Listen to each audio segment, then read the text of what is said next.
Jemi pra një dardhe që është dardhë shekullore dhe do na tregojnë historikun e dardhës, nga ka ardhur. Nga ka prej ardhin kjo dardha dhe kjo sa vite ka? Kjo ju kanë gjuhë historia kësaj dardhe, i thashën a dardha motit edhe në Stamboll a kanë emni kësaj dardhe. Si thashën kjo ishte i patmet kjo histori se këto u mbledh shalami i krejt katumit edhe shinshën kualt grunin. Se nuk kishte atëhere me që nëshën kualt edhe u sallshën rreth e rrotull kësaj dardhe. Sa vite ka kjo që në kohën e luftës? Qysh në kohën e luftës parë, si merë me menë, se qysh sa konë Turki, a njohë dardha matit këtu. Si pas ka rezistu kohës? I ka rezistu kjo, a konë shumë e madhe, po që ku aftë, edhe ka na përtri. Qash historit vjetër. Historika shekullore si dardë, por koha ka bëhet vete. Këtu përballë dardhës, që ka qenë qendra e kulturës? Këtu ka qenë qendra e fshatit, ka qenë një pallat i kulturës, ka qenë zyrat e shtetit, kooperativa gjithçka, ka qenë që dyqani pasa, ata atje. Sherdhja, kopshti, ambulanca, pak më poshtë aty që duket e ndërtesa tjetër, po? Shkolla 9-vjeçare e fshatit Shikaj, shkollë 2 kaçe. Shumë e bukur ka qenë për kohën ku ka qenë. Por tani po flasim duke sikur po flasim para shumë vitesh. Sa vite bën kjo që ka ndryshuar, ka ardhur në këtë gjendje? Ka ardhur mbas 91-shit. Të 30 vitet. Po, mbas 91-shit. Me prishin sistemet pra për të shkuar për mirë, ka shkuar më për keq domethënë. Tash ka shkuar më për keq sepse se ekziston njëri, sepse s'ka jetuar njëri në këto vite këtu. Për 30 vite. Sa banor ka pas ky fshat dikur? Se ju kur thoni ka qenë qendra e kulturës. Ka qenë qendra e kulturës, ka qenë apartamente. Po, ka pas ka shumë po. Ka qenë në kohën në 91-shin, popullsia e këtij fshati ka qenë 1330 banor. Si banor. Por me lëvizjen demografike që ka ndodhur, pothuajse nga 1330 banor sot mund të jenë 20 familje, pas e me ka 2-3 antar, jo më shumë. 50-60 banor mund të ketë. 50-60 banor. Për 30 vite prapë, 30 vite. Brenda 30 viteve ka këtë. Kanë lëvizje që kanë ikë gjithë tas. Po ta shohësh, unë që vi për herë të parë në këtë zonë, është fantastike. Ajri i pastër, i freskët, gjetbrim, bimësi. Këtu ka qenë. Dhe mes sa shoh ka një problem, pishëm ka qenë shumë problem.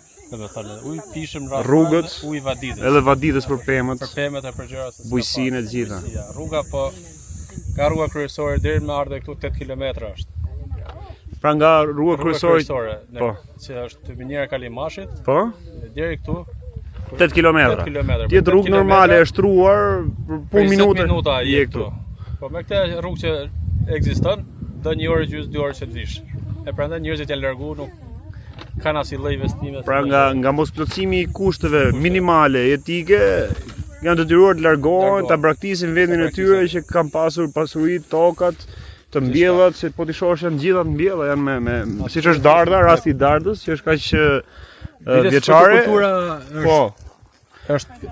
Nuk është përtrim ose është tar, s'ka pas njerëz që t'i bëj hizmet. Tema do t'i bësh hizmet. Po, patjetër. Edhe ka ardhur për humbur se këtu ka qenë edhe pemtore, me gjithçka që ka qenë sistemura.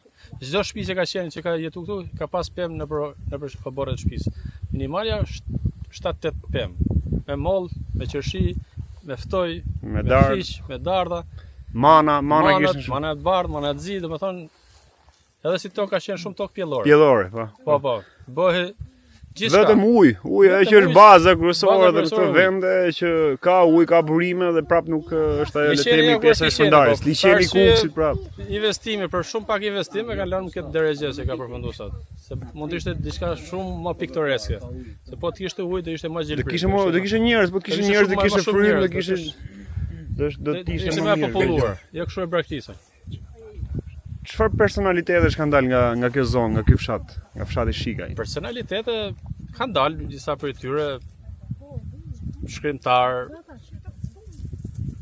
kryetar komunash, gjëra të tilla domethënë. Por koha ka kështu vips, s'ka pas akoma s'kan ndjerë. Jo, vip të kohës le të themi që kanë me këta që themin intelektualët e kohës atëhershme që kanë kontribuar dhe kanë dhënë për këtë vend këtu. Jo vetëm për këtë, por duke rritur këtë nivelin e këtij vendi, rritur nivelin e Shqipërisë. Shqurët që kemi pasë ne kemi akoma në mesin tonë është një prej nesh, domethënë kushëri jonë Recep Sula, se është një intelektual i kryetari i kooperativës, që ka dhënë kontribut goxha për zonën dhe për fshatin. Por shqyqër zoti e kemi akoma në mes nesh dhe besoj se zotnisë i qanë shpirti e zemra për të qenë këtu pjesë. Absolutisht. A jeton sot në Tiranë apo? Aty po ti thosh çdo ditë më ardh më shikaj, sot asnjëherë jo. Nuk thot jo, nuk thot jo. Patjetër lidhja. Në moshën 80 vjeçare se është ai sot, është shumë i gatshëm se po thoj se gati çdo ditë thosh, do ikim për shikaj ai do të vijë. Nuk është se thot jo ndonjëherë. Ka vite që ka punu, ka investu. Kjo dardha që të kthehen prapë tek ajo siç e nisëm. Kjo ka qenë më e madhe, ka qenë më gjigande. Absolutisht, dardha matit është me famë, ka qenë me kaq sa sot është minimalja. Minimale. 3 herë më e madhe se kjo. Më e madhe se kjo. Kjo mund të furnizohet gjithë fshatin e them. Absolutisht. Ne vinim këtu, ishte një hije e papame këtu kur dilshim më mbledhje. Ishte pikë referimi, ku ke dardha. Ke dardha matit është. Dardha e matit i thonin, po dardha matit e ka si. Po pse e kishte lidhur me dardhën e matit ndërkohë që ka ardhur nga Stambolli që kanë mbjell turqit? Dardha e matit ka qenë personi që ka pas shtëpi këtu. Ka pas emrin i parë i tyre ka pas Mat. Emër, është emri i personit. Me sa duket ka qenë ai që e ka sjell. E ka sjell. Që e ka bën mbjelljen e kësaj dardhe. Që ta ka qenë nga Turqia. Edhe i ka ngel, domethënë ka prik 500-600 vite sa më të bjerë i ka ngel shpreha domethënë dardha e matit. Ku mblidhemi ke dardha e matit? Ke dardha e matit, pa ka dalë dikush tjetër i dytë si puna e matit që të mbjellë diçka tjetër. Ja, absolutisht. Jo. Mbas 90-s vise i kanë prerë. I kanë prerë. Nuk ka se ka bënë në investim. Ti ke jetuar vite këtu? Po. Nga 82-shi që kam lind deri në 94-ën kam qenë këtu. Si është e ke provuar edhe këtu disa vite të fëmijërisë le themi, por pjesën tjetër të më të bukur, më i ke këtu. Të zgjeshme e kemi këtu. A do e mendoje që të rikthehesh nga Tirana, të rikthehesh këtu? Në këtë kushte siç jemi. Në këtë kushte siç jemi absolutisht jo. Bëhet fjalë. Po nëse do plotësohen le themi, çfarë do të jetë ajo kryesore të plotësohet? Rruga. Minimalja dhe ujë, këtu është jeta mos do e mendosh që të kthehesh. Absolutisht do e mendosh për rikthim. Për rikthim. Se është ajri i pastër.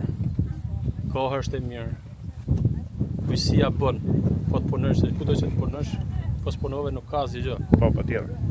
Kjo është si tokë shumë prodhuese, po të ketë ujë, bëhet gjithçka.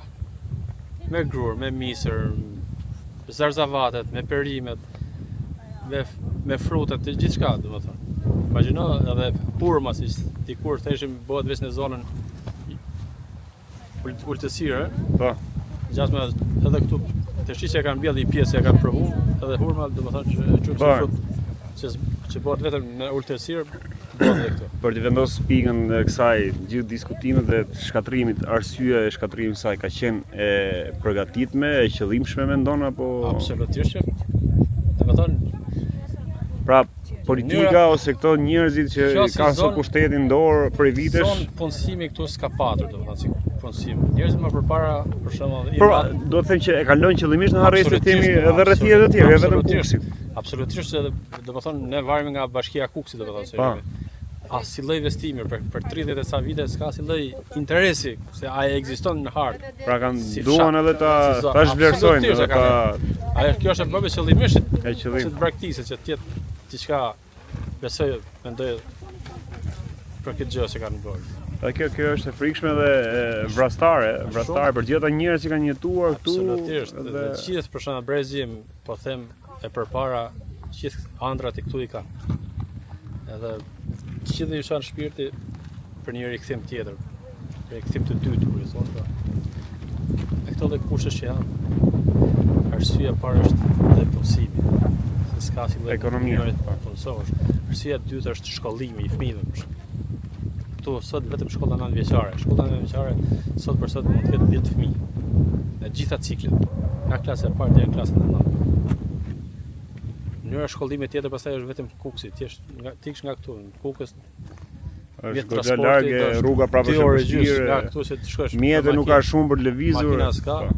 Kështu që është e pamundur deri. Është e pamundur. A mendon se do të rikthehet Le të themi vëmendje nga vetë këta politikanët ose pushtetarët për këto zonat që janë sot në harres. Absolutisht. Ata nuk kanë asnjë lloj interesi fitiprues, këta kanë vëmendjen te këto lloj fshatësh. Politikanët tanë interesin e kanë aty, kanë fitimin me njëhershëm. Këtu nuk shohin një farë interes për fitim. Këtu është një zonë malore me të ardhura shumë të pakta, resurse kemi liçenin, kur i thonë Atë se shka ka fal natyra kriju si Zoti, domethënë edhe pyet. Po.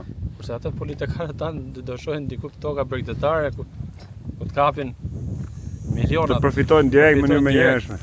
Falenderoj shumë për informacionin dhe për mesazhin si një djalë që i lindur tu dhe të ka detyruar situata që ta braktisësh të vend edhe pse sot qas zemra dhe vjen her pas here viziton për të rikujtuar kohët dhe për të mos e harruar dhe për ardhmen tënde.